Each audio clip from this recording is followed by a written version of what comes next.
En el día de hoy vamos a tratar el tema sobre la segunda venida de Yahoshua a la tierra.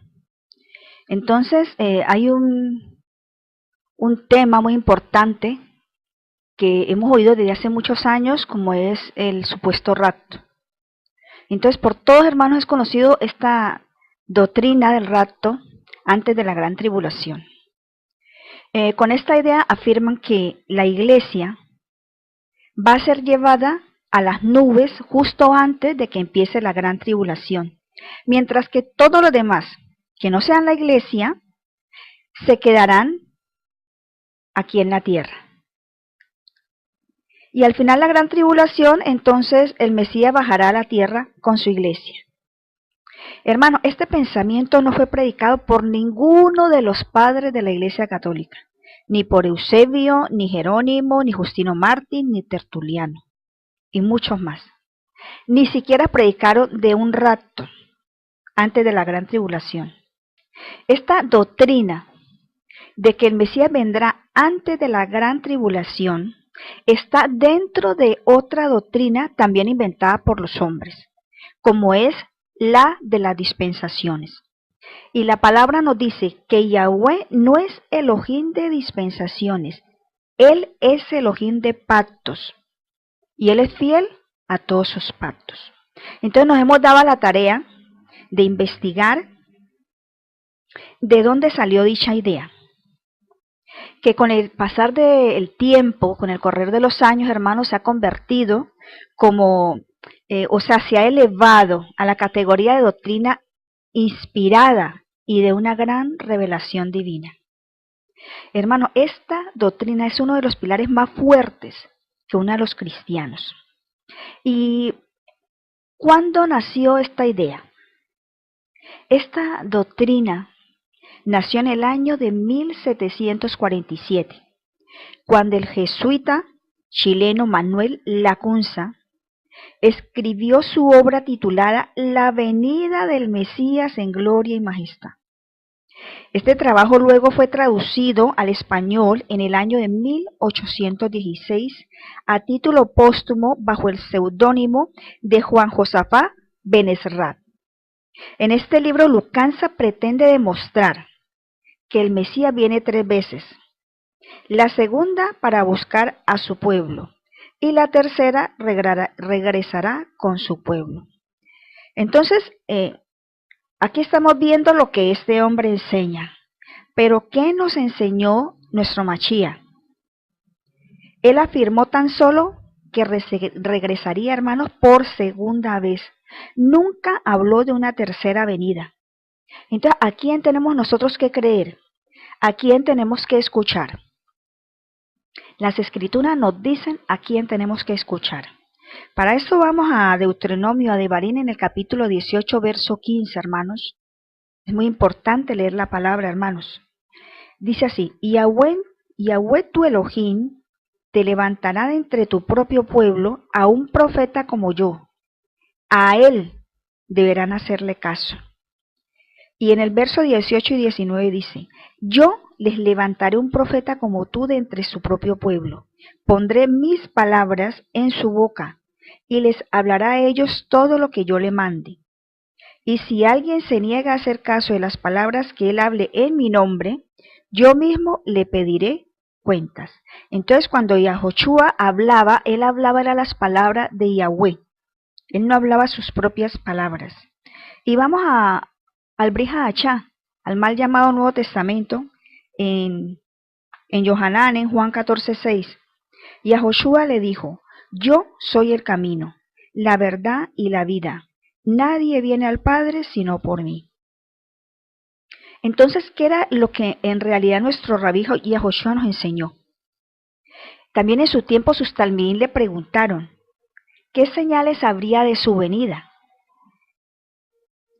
Entonces, no solamente nosotros teníamos esa inquietud, sino que ellos también tenían esa inquietud, hermano. Entonces nosotros debemos tratar, hermano, de ser como Miriam. Ella se sentaba a los pies del rabí y escuchaba atentamente. Así que vamos a estudiar, vamos a Matillahu, a Mateo, en el Evangelio de Matillahu 24:30. Entonces aparecerá la señal del Hijo del Hombre, hermanos, es una señal.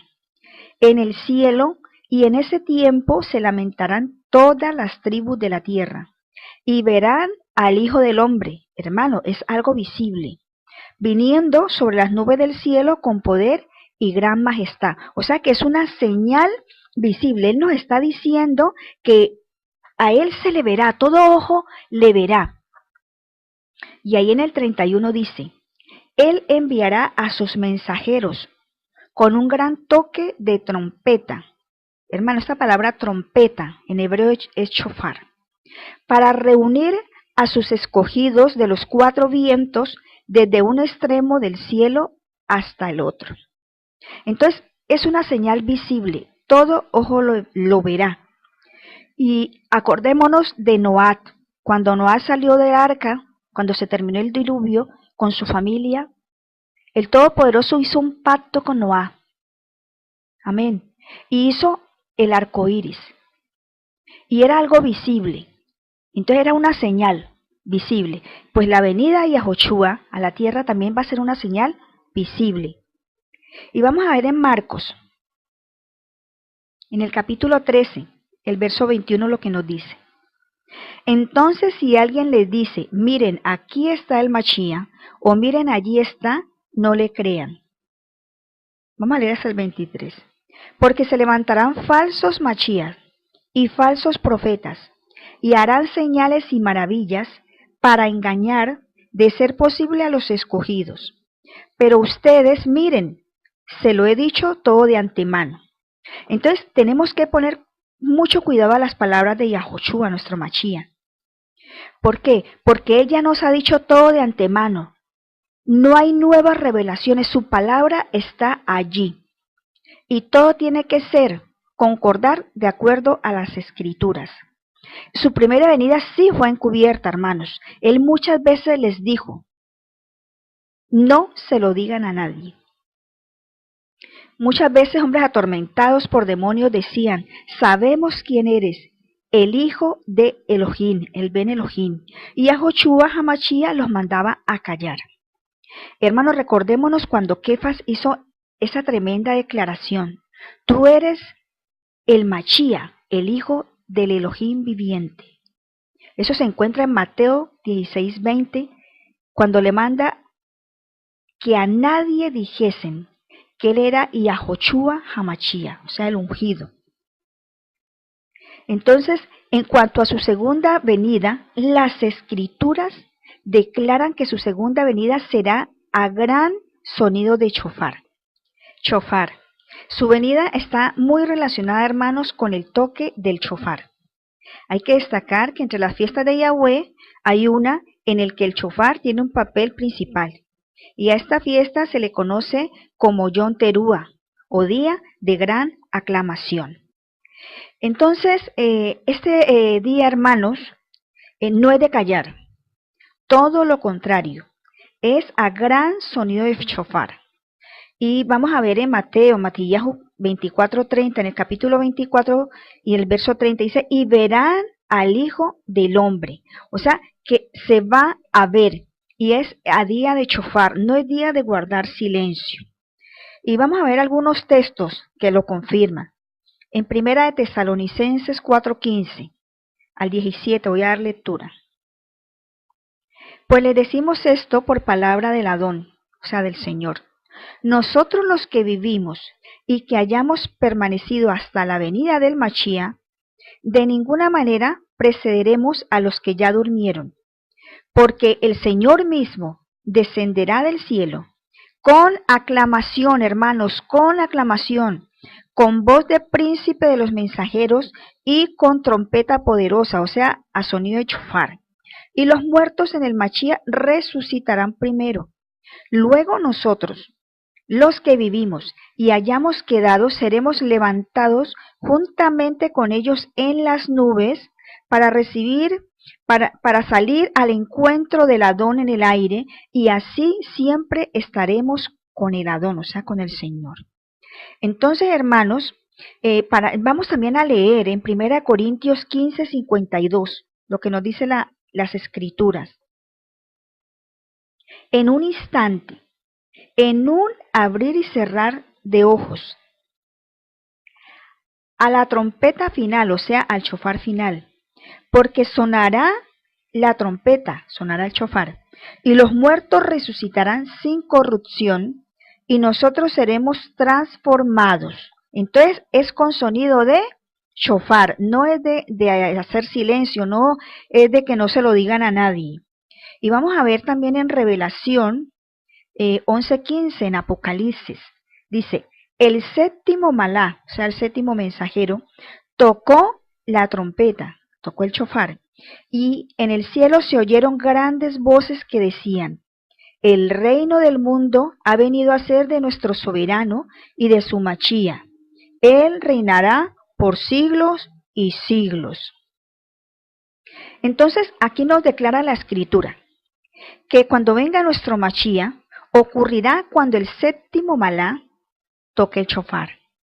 Y para que suene el séptimo shofar, hermanos, lógicamente tienen que haber escuchado los 6 shofaró, se tienen que haber escuchado ya de antemano esos 6 shofaró previos. Y tenemos que destacar, hermanos, que estos están ubicados dentro de la gran tribulación. Las primeras 6 trompetas están dentro del marco de la gran tribulación. Entonces, Él no va a venir antes de la gran tribulación. Y veamos en 2 de Tesalonicenses capítulo 2, y vamos a leer del verso 1 al 3. Dice así, hasta el 7 lo vamos a leer, hermanos, o si fuera posible al 8. Ahora con respecto a la venida de nuestro Adón Yahoshua, el Machía, y nuestra reunión con él, le rogamos, hermanos, que no se dejen mover fácilmente de su modo de pensar, ni se alarmen, ni por espíritu, ni por mensaje, ni por carta, como si fuera nuestra, como si ya hubiera llegado el día de Yahweh. Nadie los engañe de ninguna manera, porque esto no sucederá sin que venga primero la apostasía y se manifieste el hombre antitorá, el hombre sin ley, el hijo de perdición. Este se opondrá y se alzará contra todo lo que se llama divino o que se adora, tanto que se sentará en el templo de Elohim, haciéndose pasar por Elohim. ¿No recuerdan que mientras yo estaba todavía con ustedes les decía esto?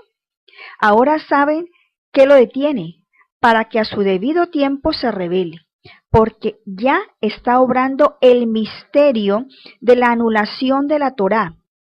Solamente espera hasta que sea quitado de en medio el que ahora lo detiene. Y entonces se manifestará el antitorá, o sea, el sin ley, a quien el Señor Yahoshua matará con el soplo de su boca y destruirá con el resplandor de su venida. ¿Con qué lo va a destruir? Con el resplandor de su venida. Entonces nosotros vamos a ver por medio de la Escritura, hermanos, cómo afrontar esos tiempos. Dice en Mateo 24:15, por eso cuando ustedes vean el lugar santo, la abominación desoladora de la que habló el profeta Daniel, el que lee entienda. Entonces los que estén en Yahudá huyan a los montes. El que esté en la azotea no baje a sacar algo de su casa. Y el que esté en el campo no vuelva atrás a coger su manto. Entonces aquí hay unas palabras muy claves. Aquí él dice, entonces los que estén en Yahudá huyan. Ahí no vas a levantar una nube, hermano. Le está diciendo que huyan. Y que tampoco, si están en la azotea, no bajen. Y que si están en el campo, no vuelvan atrás. Entonces, aquí estas escrituras, hermanos, nos dicen que Él viene después de que se revele el antimachía. Y viene en el séptimo shofar, que tienen que haber sonado primero los 6 shofaró. Entonces, es sorprendente que nuestro Mashiach nos dio consejos. ¿Para qué? Para afrontar la gran tribulación, la angustia de Jacob. Se llama a este tiempo también. Y veamos en Lucas, en el capítulo 21, el verso 20. Cuando vean a Jerusalén asediada por ejército, sepan que ha llegado su destrucción. Hermanos, y allí mismo, en Lucas capítulo 21, y también el verso 21 dice, entonces, los que estén en Yahudá, huyan a los montes, y los que estén en medio de la ciudad, salgan, y los que estén en los campos, no entren en ella. ¿Sí ven, hermanos? Aquí hay unas palabras muy clave. Dice, huyan a los montes. Salgan de la ciudad. Si están en el campo, no entren en ella. Nuestro Mashiach nos está dando consejos de cómo afrontar a las personas que estén allí en Jerusalén. Y también en el verso 36 dice, así que manténganse alerta en todo tiempo, orando, para que logren escapar de todas estas cosas que van a suceder y de estar en pie delante del Hijo del Hombre. Entonces, aquí también hay una palabra clave que dice que logren escapar. Ahí nos está diciendo que logren subirse a la nube, no, hermanos. Entonces, nuestro Mashiach no va a venir sin que antes se hayan oído los 6 primeros chofaros, hermanos. Él vendrá como está escrito. Entonces, en estos textos nosotros no vemos que diga que el Mashiach vendrá antes de la gran tribulación para recoger a una iglesia. Es más, hermanos, ni antes ni después de la gran tribulación recogerá a ninguna iglesia que es pagana. Él viene por Israel.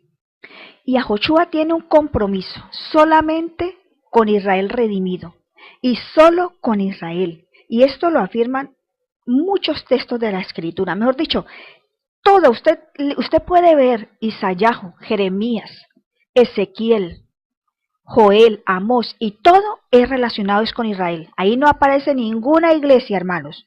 Ahí aparece que Él va a recoger a Israel. Entonces también vamos a ver en Romanos, porque eso también lo confirma en el Brit Hadashah, en el mal llamado Nuevo Testamento. Romanos 11, 25 al 27. Dice así, hermanos, para que no sean sabios en su propio concepto, no quiero que ignoren este misterio, hermanos, que era un misterio, que el endurecimiento que le ha ocurrido a Israel es parcial, hasta que haya entrado el número pleno de gentiles, o sea, Efraín. Y entonces todo Israel se salvará, como está escrito. De Sión vendrá el libertador, para quitar de Jacob la impiedad. No dice que para quitar de una iglesia la impiedad, hermanos. Dice para quitar de Jacob la impiedad. O sea, eso que tenía de antitorá, de que habían clavado la Torá en una cruz. Y el verso 27 dice, este es mi compromiso con ellos, cuando yo quite sus pecados. Entonces, ¿a qué vino nuestro Mashiach? Él vino a renovar el pacto. ¿Y con quién vino a renovar el pacto? ¿Qué pacto? Hermanos, las escrituras tienen la respuesta para todo. Vamos a ver en Hebreos 8:10 lo que dice la poderosa palabra del Eterno. Porque este es el pacto que haré con la casa de Israel después de aquellos días, dice Yahweh. Pondré mi Torá en sus mentes y en su corazón la escribiré. Y yo seré su Elohim, su poderoso, y ellos serán mi pueblo. Hay que analizar muy bien este texto, hermano. Dice, porque este es el pacto que haré con la casa de Israel después de aquellos días, dice Yahweh. ¿Quién dio la Torá? Yahweh. Dice, pondré mi Torá en sus mentes. Él no dice que ha cambiado su Torá, su palabra es eterna y vive y permanece para siempre, aleluya. Y dice, y la escribiré en su corazón, y yo seré su Elohim, su poderoso, y ellos serán mi pueblo, aleluya. Hermano, esta profecía está más activa que nunca. Y vamos a leer en Jeremías 31:31, Jeremías lo que dice la poderosa palabra del Eterno. Miren, viene un tiempo, declara Yahweh, cuando haré una nueva alianza con la casa de Israel y con la casa de Yehudá. Él aquí está hablando con dos casas, con la casa de Israel y con la casa de Judá. Hay muchos que desconocen que toda el Taná se habla a la casa de Israel y a la casa de Judá, y eso hay que investigarlo. Y vamos a ver en Mateo 15:24 lo que dice la palabra del Eterno. Y respondió y dijo: yo he sido enviado a las ovejas perdidas de la casa de Israel. Entonces, ¿por quién vino Yahoshua Hamashías? Él dijo: a mí no me han enviado, sino por las ovejas perdidas de la casa de Israel. Ahí no dice que él vino por ninguna iglesia. Su compromiso es con Israel y solo con Israel. Entonces, cabe hacer una gran pregunta. Tenemos que preguntarnos, ¿queremos entrar a la Nueva Jerusalén? ¿Quieres tú entrar a la Nueva Jerusalén? Vamos a ver en Revelación, en Apocalipsis 21, del 10 al 12, lo que nos dice la poderosa palabra del Eterno. Me llevó en el espíritu sobre un monte grande y alto, y me mostró la santa ciudad de Jerusalén, que descendía del cielo de parte de Yahweh. Tenía la gloria de Elohim, y su resplandor era semejante a la piedra más preciosa, como piedra de jaspe, resplandeciente como cristal. Tenía un muro grande y alto, tenía 12 puertas, y a las puertas había 12 mensajeros, y nombres escritos, que son los nombres de las 12 tribus de los hijos de Israel. ¿Qué nombre tienen las puertas de la ciudad? Los 12 hijos de Jacob. Ahí no dice iglesia, ahí no dice cristiandad, ahí no dice ningún otro pueblo. Entonces, ¿por cuál de estas puertas entrarías tú a la Nueva Jerusalén? Ahí no dice que hay puertas para gentiles, hermanos. Entonces, ¿por cuál puerta vas a entrar tú? ¿Por la puerta de Yahudá? ¿Por la puerta de Neftalí? ¿Por la puerta de Benjamín? Entonces, esto es muy importante que la cristiandad se lo pregunte. A ver por dónde van a entrar. Si hay un título que diga para la cristiandad, para la iglesia, para gentiles. No, hermanos. A esa ciudad solamente entra Israel. Los compromisos y los pactos son con Israel. Las promesas son para Israel. La salvación es para Israel. Y otra cosa, el muro es muy alto. Por ahí nadie se puede trepar. Por ahí nadie se puede subir. Y en cada puerta va a haber un malak. Ahí nadie va a entrar a decir, no, déjeme entrar, que es que esto y que lo otro. No. Usted tiene que ser de alguna de esas tribus, porque cada puerta tiene el nombre de una tribu. Elohim es ordenado, él es Elohim de orden, ahí no va a haber ningún desorden.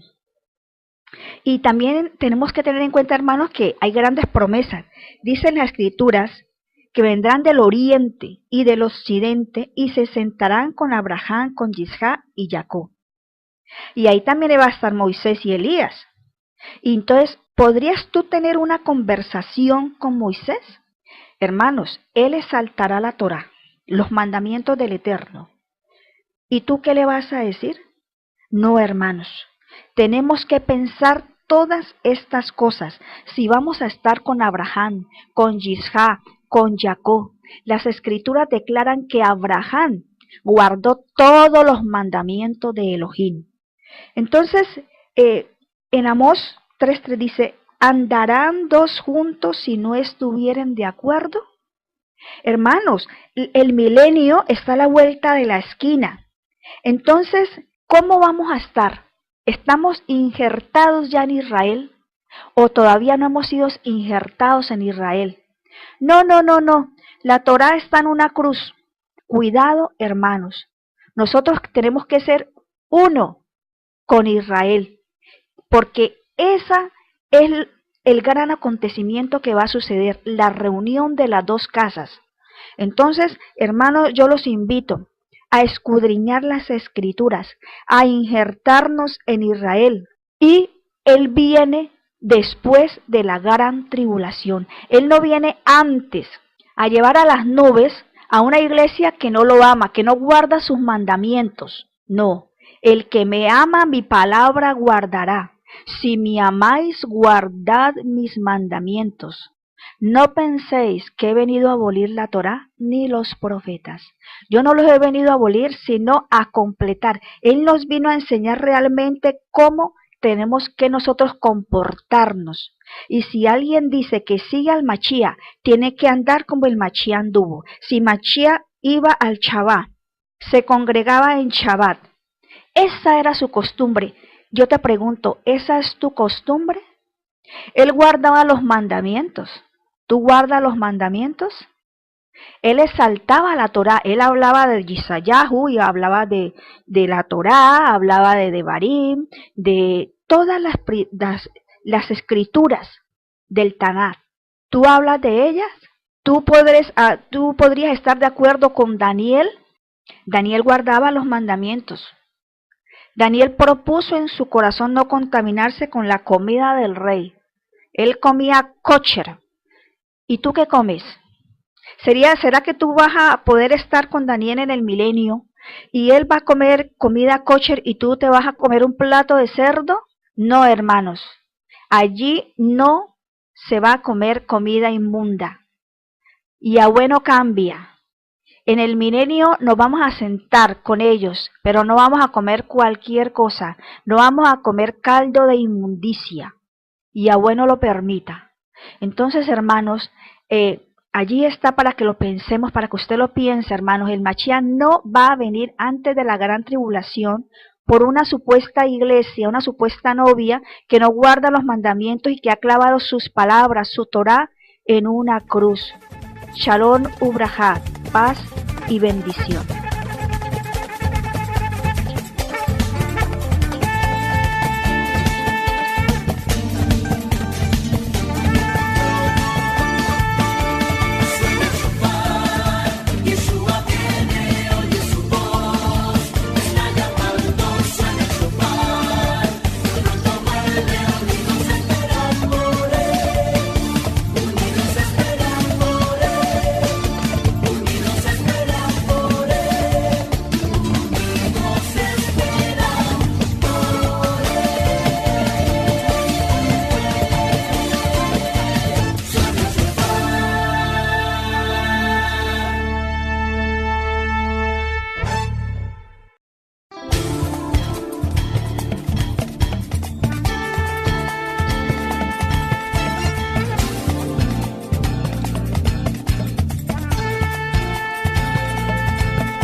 El Mesías vendrá antes de la gran tribulación, está dentro de otra doctrina también inventada por los hombres, como es la de las dispensaciones.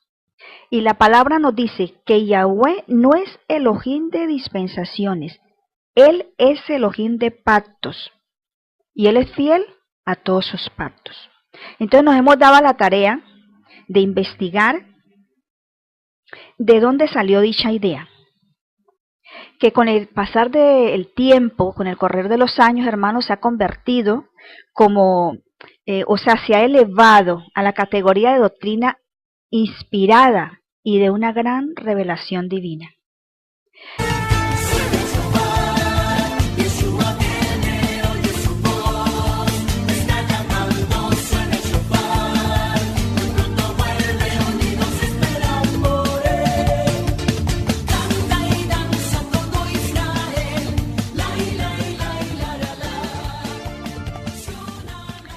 En el día de hoy vamos a tratar el tema sobre la segunda venida de Yahoshua a la tierra. Entonces hay un tema muy importante que hemos oído desde hace muchos años, como es el supuesto rapto. Entonces, por todos, hermanos, es conocido esta doctrina del rapto antes de la gran tribulación. Hermano, esta doctrina es uno de los pilares más fuertes que une a los cristianos. ¿Y cuándo nació esta idea? Esta doctrina nació en el año de 1747, cuando el jesuita chileno Manuel Lacunza escribió su obra titulada La venida del Mesías en gloria y majestad. Este trabajo luego fue traducido al español en el año de 1816 a título póstumo bajo el seudónimo de Juan Josafat Benesrat. En este libro Lacunza pretende demostrar que el Mesías viene 3 veces. Con esta idea afirman que la iglesia va a ser llevada a las nubes justo antes de que empiece la gran tribulación, mientras que todos los demás, que no sean la iglesia, se quedarán aquí en la tierra. Y al final la gran tribulación, entonces el Mesías bajará a la tierra con su iglesia. Hermano, este pensamiento no fue predicado por ninguno de los padres de la Iglesia Católica, ni por Eusebio, ni Jerónimo, ni Justino Mártir, ni Tertuliano, y muchos más. Ni siquiera predicaron de un rapto antes de la gran tribulación. Esta doctrina de que el